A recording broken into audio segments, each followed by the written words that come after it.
It's cool to show one hand in a reel, but it's even cooler to show two hands in a reel. Check out how I did this.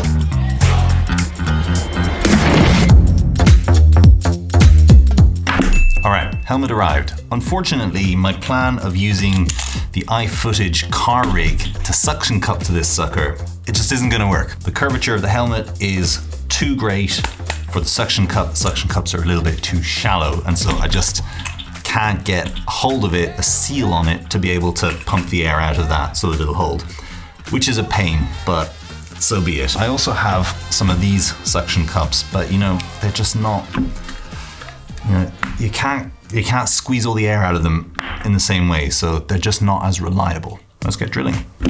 All right, so I'm gonna use a Sharpie to mark up where this little mini cheese plate's gonna go. So this is the mini cheese plate that I'm gonna be using. It's by Small Rig, and I've used it before on different rig builds.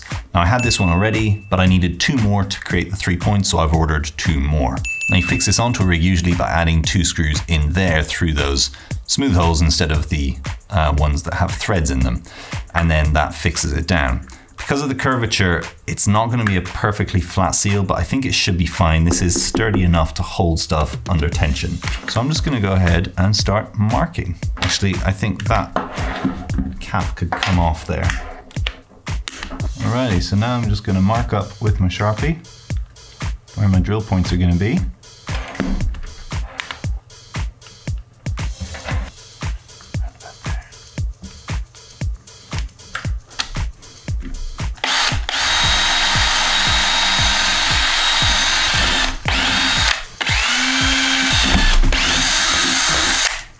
Alrighty, now that smells like lovely melted plastic.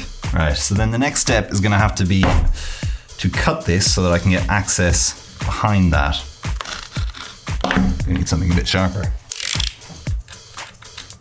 So as you can see, inside the helmet there is just polystyrene. So I'm gonna need to shave away some of this polystyrene to be able to access where the screws are. Now I don't wanna do too much because this is also my forehead support when I'm wearing the helmet. Right, let's tap this all out. Try and get all that polystyrene out of there. Alrighty, we have contact. Now it's going to be a bit finicky to do, so I'm going to apply pressure on the screw with my screwdriver, stick the washer over it, and take nut. Alright, screw this bad boy on. Put the second washer on the other side. Alrighty. We have our first point of contact. Cool. There's a little bit of give in it, but that's fine. I don't want it to be so tight that it's going to put too much pressure on the helmet. The side ones are going to be nice and tight.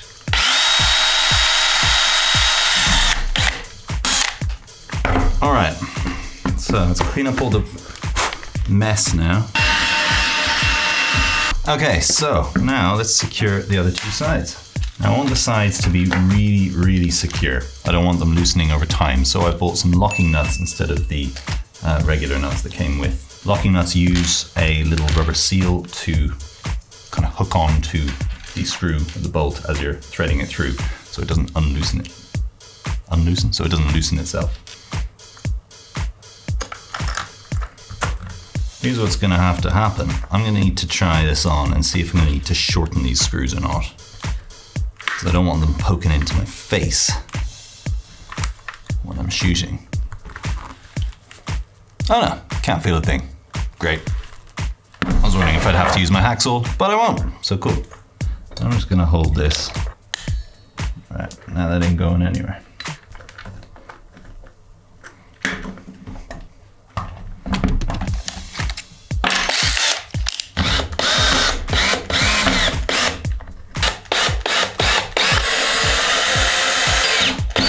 Gosh, that's much faster. Oh yeah, that is sturdy. That ain't going anywhere.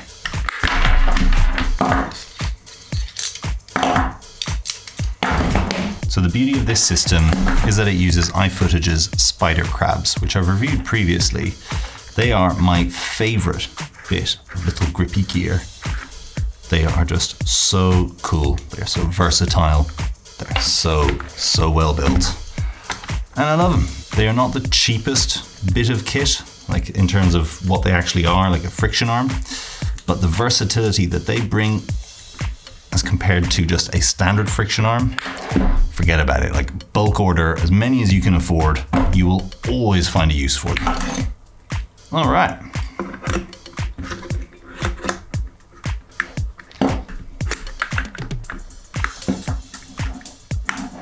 So now we mount the other spider crab connectors to a camera cage. Taking down my overhead angle for this. So I think the easiest way to do this is actually going to be to have the helmet on my head and then put the camera on. So let's start with the top one. And we'll come along, add the left.